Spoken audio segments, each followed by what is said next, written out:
I think it's proper justice, and it needs to spread across the world, because children across the world are being abused everywhere, this country, everywhere, and there's no protection for children whatsoever. You can't have double standards. You can't say one thing and then do something else, and that's all there's to it. I think it's quite a shock, and it's a massive move to make, which then makes one think, what was his involvement then? And that's quite horrible, actually. Do you think it's the right move to protect the royal family? I think it's a move to protect the royal family. I'm not sure what the right move would be. We're not going to know, are we? Maybe not ever. But it sends a strong message about perhaps what they might be thinking. I'm pleased that the King has acted in the way that he has, but I don't think we should lose sight of the fact, Nick, that he hasn't acted on moral authority. He's acted on fear and to preserve the royal family's space and place. I think that's fair. There'll be no settlement or satisfaction in the minds of the people of this country until he is held to justice properly and answers the questions that he needs to answer in America in front of being compelled by the FBI or the courts to tell the truth about what he knew, what he didn't know, who he was involved with. Do I take from your words, Seamus, he's not gone far enough then? You think you still want to see him effectively in the dock? I want to see truth and justice for the people that have been adversely affected by this. We should never lose sight of the fact, Nick, that a woman lost her life having been abused and trafficked by powerful men. The royal family... Just need to say that, of course, Prince Andrew denies any involvement in that, but go on. Just have to be really careful with that. Go ahead, Seamus. And we do. We will be as careful, Nick, as the royal family were when they paid her £12 million for not being abused. Mm-hmm. Yeah, I hear every word you're saying. So what now, then, lastly? Where would you want this? You want to see him in a dock somewhere? I'd like to see him extradited and answering under oath the truth. He will not have peace. He will not have peace in our minds until the victims of this terrible event are dealt with and recognised and acknowledged and admonished. I believe that his attitude, his self-entitlement, self-importance, and his degree of entitlement. That's a good word, self-entitlement. I think he's possibly inherited that from his Aunt Margaret, whereas the King and the Prince of Wales have inherited the late Queen's sense of duty and Duke of Edinburgh's sense of duty, and the Duke of Edinburgh, indeed, yes, absolutely, yes, yeah.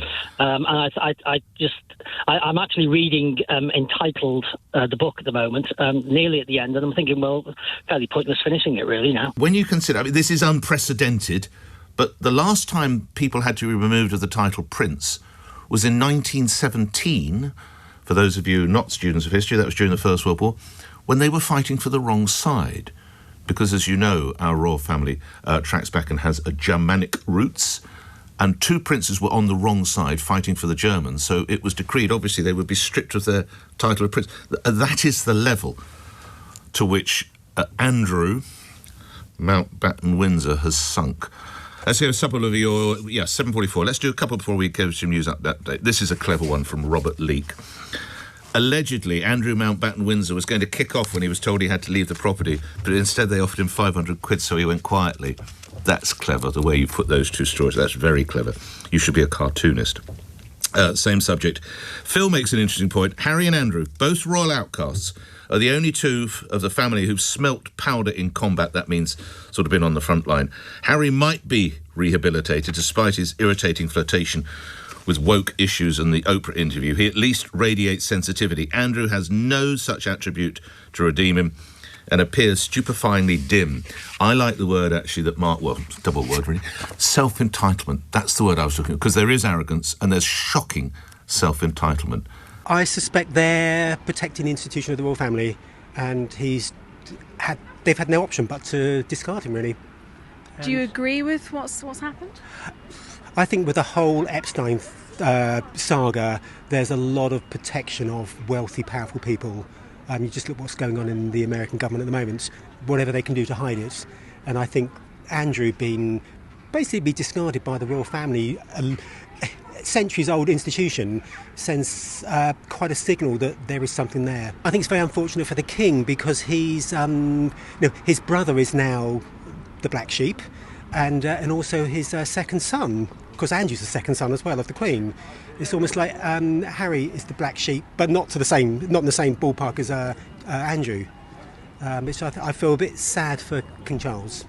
I think they're the pinnacle of the system. You're sort of talking about them as if they're in isolation. Yeah. But they're the pinnacle of a class system that still exists in the United Kingdom in 2025 that includes the House of Lords, includes hereditary peerages, including...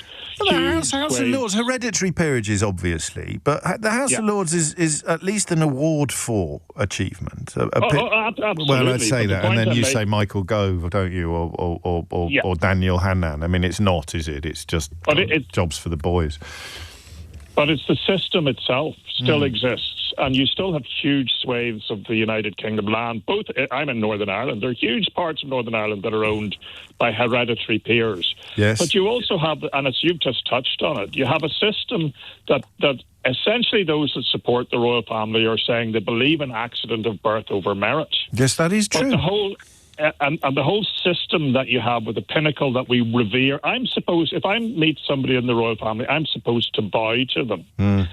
And would you? I don't really want to do that. Would you? I don't feel that that's particularly conducive. Well, this is the problem with it. Would I have the nerve not to? I mean, you get an OBE if you do. Yeah, I'll tell you so. An old friend of mine, years and years ago, was on a +1 at a dinner party that Andrew was at. Okay. And she left to go to the bathroom. And on return, his aide took her aside and said that she had disrespected him by not curtsying when she left the table. That makes me so angry. Why does that make me so angry?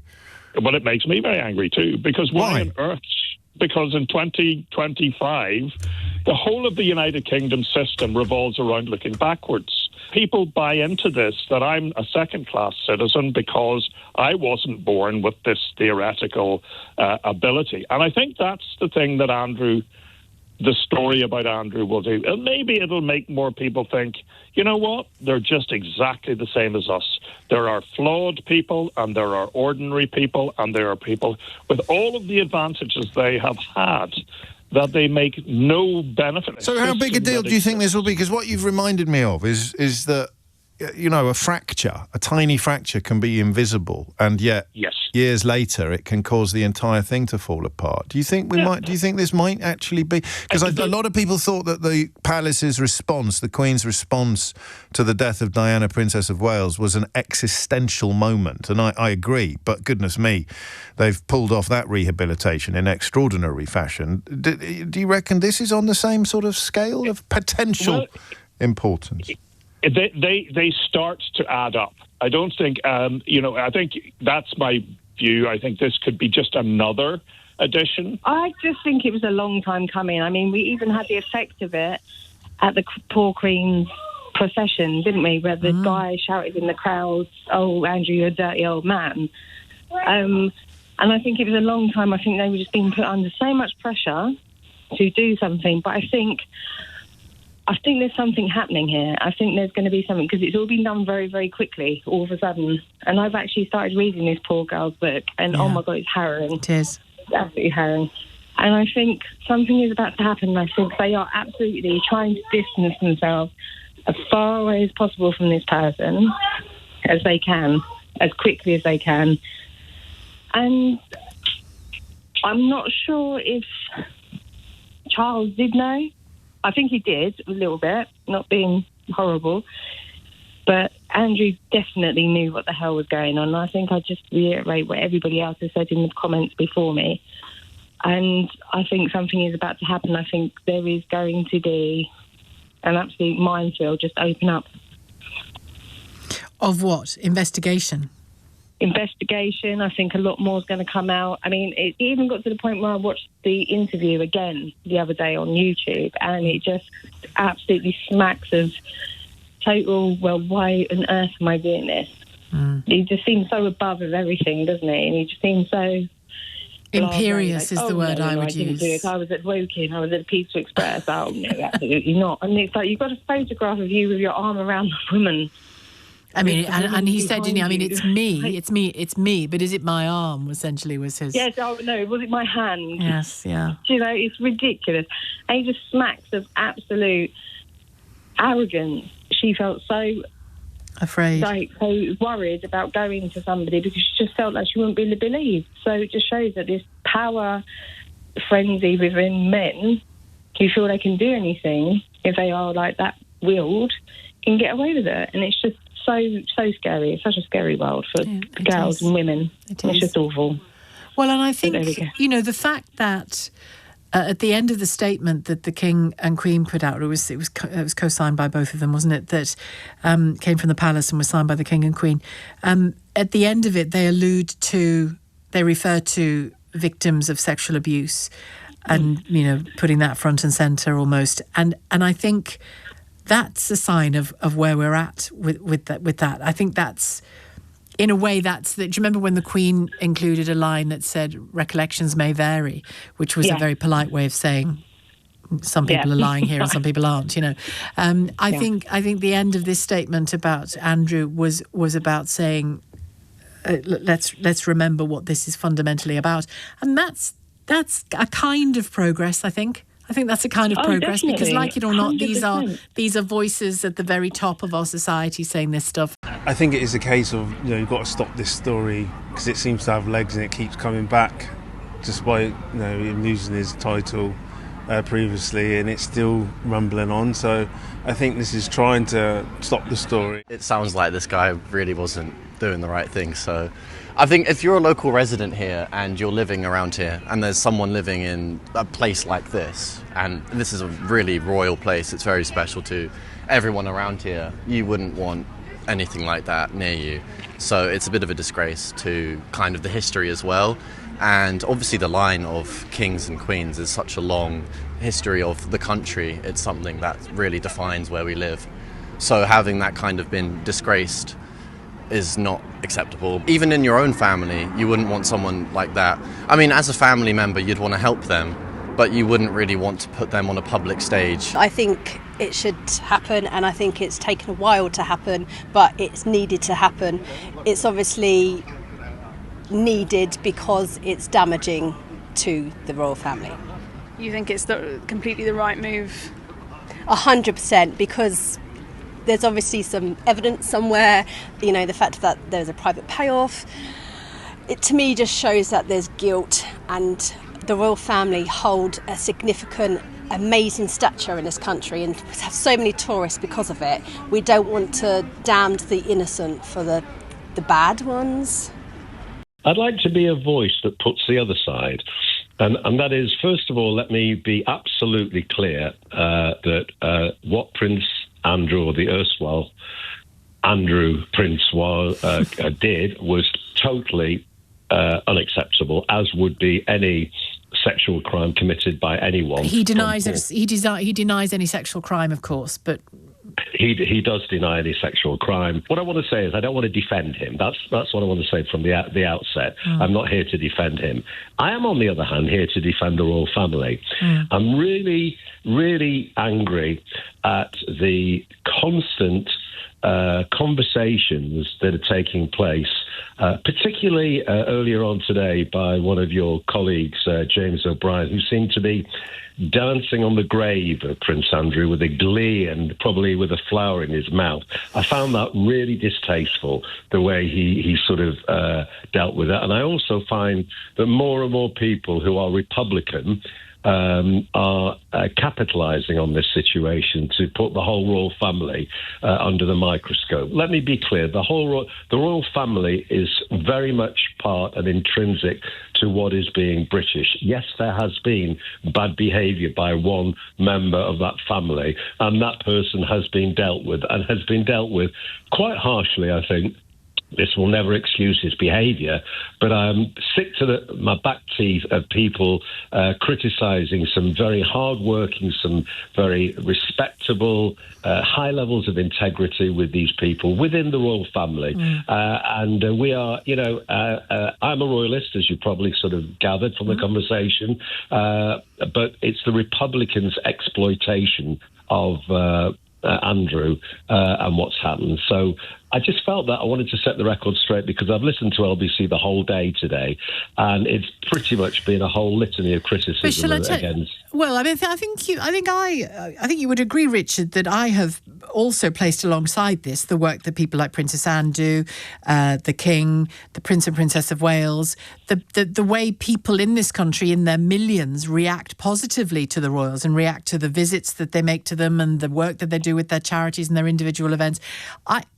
I'm not anti-monarchy or anti-royalist, but what I would say in response to what you have said there about it's purely about Andrew, I'm afraid I don't think it is purely about Andrew.